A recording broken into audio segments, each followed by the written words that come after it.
mo bang malaman kung bakit sinasabing nakakatulong ang garlic sa bukol sa dibdib?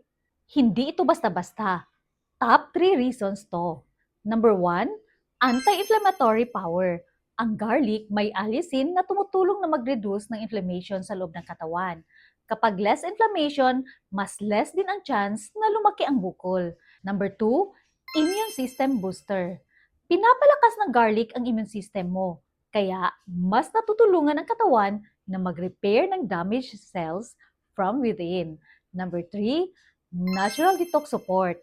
Ang garlic tumutulong maglabas ng toxins sa katawan. Kapag mas malinis ang system mo, mas nagiging posible ang natural healing. So take note, hindi niya directly tinutunaw ang bukol, pero tinutulungan niya ang katawan mo na mag-heal from inside. Based on my experience as a natural healing consultant for more than 10 years, mas effective kapag may tamang system ka, hindi lang isang pagkain.